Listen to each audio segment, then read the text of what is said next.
নমস্কার প্রশিক্ষক এবং শিক্ষার্থীরা, আজ আমরা কাউন্সেলিং এবং মেন্টরিং এর আকর্ষণীয় জগৎ খুঁজতে চলেছি, যা এমন পেশাদার কাজ যা একটি আন্তঃব্যক্তিক সম্পর্ককে ব্যবহার করে মানুষকে নিজেকে বোঝার ক্ষমতা বাড়াতে এবং তাদের জীবনে পরিবর্তন আনতে সক্ষম করে। এই পাঠের শেষে আপনি সক্ষম হবেন অভিযোগ সংজ্ঞায়িত করতে, অভিযোগের ধরন, কাউন্সেলিং এর দক্ষতা, তিনটি মূল কাউন্সেলিং এর দক্ষতা, কাউন্সেলিং এর জন্য প্রয়োজনীয় ব্যক্তিগত দক্ষতা, কিভাবে কাউন্সেলিং এর দক্ষতা উন্নত করা যায় সেই বিষয়ে জানতে। অভিযোগ দুর্দশার কারণ, যেমন একটি অসন্তোষজনক অবস্থা, অভিযোগ বা প্রতিরোধের কারণ বহন করতে অনুভূত হয়। অসন্তোষ হল যা একজন শিক্ষার্থী, অনুষদ সদস্য, প্রশাসক বা কর্মচারীদের দ্বারা অভিযুক্ত অননুমোদিত বা অন্যায় কাজ বা সিদ্ধান্তের ফলে উদ্ভূত হয়, যা শিক্ষার্থী সংগঠনের সদস্যের অবস্থা, অধিকার বা সুযোগ সুবিধাকে বিরূপভাবে প্রভাবিত করতে পারে। অসন্তোষের প্রকার: ব্যক্তিগত অসন্তোষ, গোষ্ঠীগত অসন্তোষ, নীতি বা ইউনিয়নের অসন্তোষ। কাউন্সেলিং স্কিল সংজ্ঞা এবং উদাহরণ। কাউন্সেলিং স্কিল কি? কাউন্সেলিং স্কিল হল আন্তঃব্যক্তিক এবং প্রযুক্তিগত বৈশিষ্ট্য যা একজন পরামর্শদাতা তাদের ক্লায়েন্টদের আরও ভালোভাবে বুঝতে এবং শোনার জন্য ব্যবহার করেন। এই স্কিল ব্যবহার করে একজন পরামর্শদাতা একজন ক্লায়েন্টকে এমন বাধাগুলি কাটিয়ে উঠতে সাহায্য করে যা তাদের সুখী জীবনযাপন করতে। দক্ষতা আপনাকে সম্পর্ক তৈরি করতে, বিশ্বাস স্থাপন করতে এবং আপনার ক্লায়েন্টদের শোনা এবং তাদের বুঝতে পারা তা নিশ্চিত করতে সহায়তা করে। তিনটি মূল কাউন্সেলিং স্কিল কি? কাউন্সেলরদের অনেক স্কিলের প্রয়োজন হয়, কিন্তু এখানে তিনটি মূল স্কিল দেওয়া হলো যা করতেই হয়। লিসনিং, এটি একজন কাউন্সেলরের সবচেয়ে গুরুত্বপূর্ণ দক্ষতাগুলির মধ্যে একটি। শ্রবণ অর্থাৎ শোনা, শুধুমাত্র শ্রবণ মনোযোগ সম্পর্কে নয়, কারণ এটি আপনার ক্লায়েন্ট কি বলছে তার পর্যবেক্ষণকে অন্তর্ভুক্ত করে। শোনার দুটি প্রধান উপাদান হল ওরাল বা মৌখিক শ্রবণ। এটি একটি শ্রুতিমধুর প্রদর্শন যা আপনি আপনার ক্লায়েন্টের উদ্বেগ বা সমস্যার কথা শুনছেন।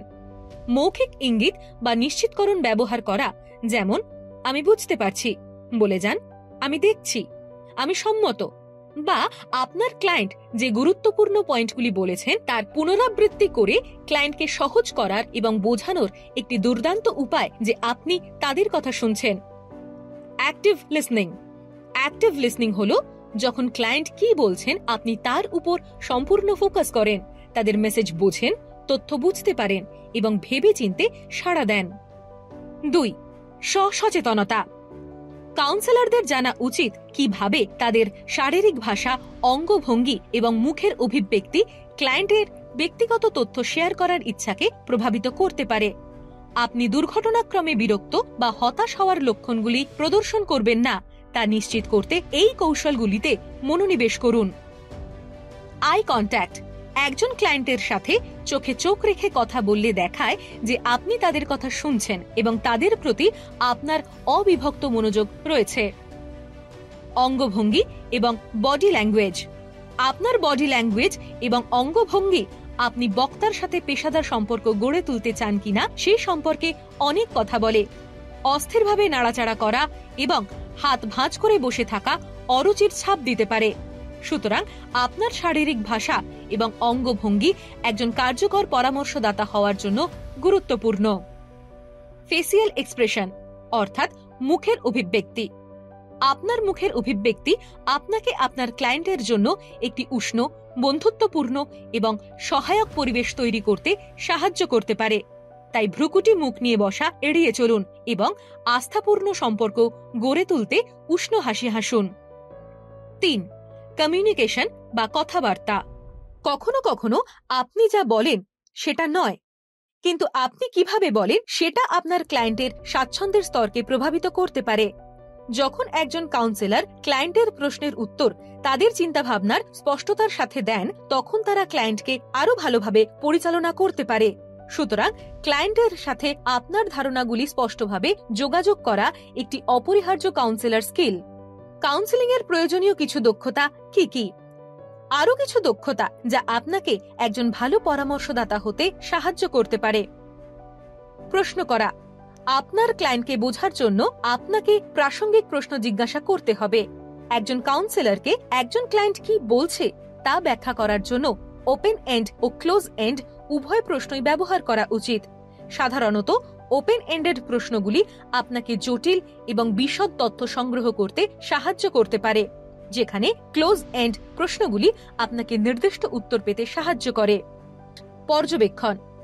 একজন ক্লায়েন্টের অকথিত আচরণ পর্যবেক্ষণ করতে সক্ষম হওয়া আপনাকে তাদের আরও ভালোভাবে বুঝতে সাহায্য করে। উদাহরণস্বরূপ, কোনো ক্লায়েন্ট উত্তর দিতে অস্বস্তি বোধ করছেন এমন প্রশ্ন জিজ্ঞাসা করলে তারা দূরে তাকাতে পারে, তারা চোখ এবং মাথা নিচু করে থাকে। এই ধরনের আচরণগুলি যত্ন সহকারে পর্যবেক্ষণ করা একজন পরামর্শদাতাকে একজন ক্লায়েন্টের মনের অবস্থা বুঝতে সাহায্য করতে পারে। নোট নেওয়ার ক্ষমতা। একটি সংগঠিত পদ্ধতিতে নোট নেওয়ার ক্ষমতা আপনাকে কাউন্সেলিং সেশনের সময় গুরুত্বপূর্ণ পয়েন্ট রেকর্ড করতে সাহায্য করতে পারে। ক্লায়েন্টের পরিস্থিতি বা সমস্যা সম্পর্কে গভীরভাবে বিশ্লেষণের জন্য আপনি সর্বদা এই নোটগুলি উল্লেখ করতে পারেন। ধৈর্য। ক্লায়েন্টদের সাথে কাজ করার সময় ধৈর্য হল কাউন্সেলিং এর জন্য সবচেয়ে কাঙ্ক্ষিত দক্ষতাগুলির মধ্যে একটি।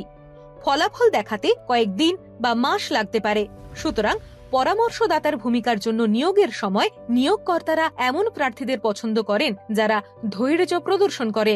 সহানুভূতি। ক্লায়েন্টের সমস্যা তাদের দৃষ্টিকোণ থেকে বুঝতে সক্ষম হওয়া একটি অপরিহার্য দক্ষতা। সহানুভূতিশীল পরামর্শদাতারা দ্রুত একজন ক্লায়েন্টকে তাদের সমস্যাগুলি কাটিয়ে উঠতে সাহায্য করতে পারেন। গোপনীয়তার প্রতি শ্রদ্ধা।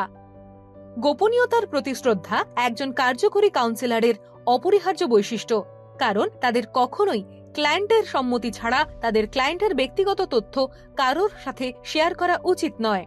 ব্যাখ্যা। ক্লায়েন্ট যা বলছে তা ছাড়াও ব্যাখ্যা করার ক্ষমতা একজন কাউন্সিলরকে ক্লায়েন্ট যে সমস্যার সম্মুখীন হচ্ছে তা বুঝতে সাহায্য করতে পারে।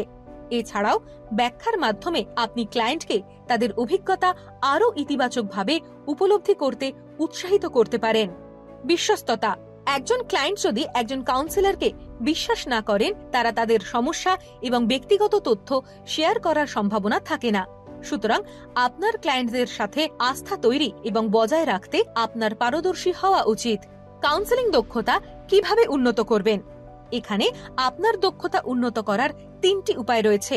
মক কাউন্সেলিং সেশন পরিচালনা করুন। আপনি আপনার বন্ধু বা পরিবারের সদস্যের সাথে একটি মক কাউন্সেলিং সেশন পরিচালনা করে এই দক্ষতাগুলি উন্নত করতে পারেন। তাদের আপনার মক ক্লায়েন্ট হতে বলুন, কাউন্সেলিং প্রদান করুন এবং সেশন রেকর্ড করুন। মক সেশনের পরে আপনি উন্নতির ক্ষেত্রগুলি বুঝতে রেকর্ডিংটি পুনরায় দেখতে পারেন এবং আপনার বন্ধুকে জিজ্ঞাসা করতে পারেন যে তারা তাদের সেশন সম্পর্কে কি পছন্দ এবং কি অপছন্দ করেছে। আপনার দক্ষতা তীক্ষ্ণ করতে এই গঠনমূলক সমালোচনা ব্যবহার করুন। একজন পরামর্শদাতা নিয়োগ করুন। আপনি আপনার পরামর্শদাতা হিসেবে একজন অভিজ্ঞ পরামর্শদাতা নিয়োগ করতে পারেন। তাদের সাথে পরামর্শ করুন এবং কাউন্সেলিং পদ্ধতি সম্পর্কে জানুন, যা আপনাকে আপনার ক্লায়েন্টদের বুঝতে এবং দক্ষতার সাথে তাদের সমস্যাগুলি পরিচালনা করতে সহায়তা করতে পারে। জব শ্যাডোয়িং এ অংশ নিন। এটি একজন পরামর্শদাতার দায়িত্ব, দক্ষতা এবং কর্তব্য বোঝার একটি দুর্দান্ত উপায়। একজন অভিজ্ঞ কাউন্সিলর বেছে নিন এবং তাদের রোগীদের পরামর্শ দেওয়ার সময় তাদের অনুসরণ করুন। জব শ্যাডোয়িং এর মাধ্যমে আপনি বুঝতে পারেন যে এই পেশাদাররা কিভাবে একটি মানসিক উচ্ছ্বাস সামলান এবং কিভাবে তারা একটি ক্লায়েন্টের সমস্যা সমাধানের চেষ্টা করে। এটি আপনাকে কাউন্সিলরের শারীরিক ভাষা এবং ক্লায়েন্টদের সাথে যোগাযোগ করার সময় মুখের অভিব্যক্তি অধ্যয়ন করার এবং পর্যবেক্ষণ করার সুযোগ দেয়। এই বিষয়টির সঙ্গে জড়িত রয়েছে অভিযোগ এবং তার প্রকার, কাউন্সেলিং এর দক্ষতা, 3টি মূল কাউন্সেলিং এর দক্ষতা, কাউন্সেলিং এর জন্য প্রয়োজনীয় ব্যক্তিগত দক্ষতা, কাউন্সেলিং দক্ষতা কিভাবে উন্নত করা যায়। আশা করি আপনি এই বিষয়টি এবং শিক্ষার বিভিন্ন শিক্ষা পদ্ধতি গ্রহণ করার তাৎপর্য বুঝতে পেরেছেন। আমাদের পরবর্তী ভিডিওতে আমরা নতুন বিষয় শিখব। ততক্ষণ নিজেকে ভালো রাখুন।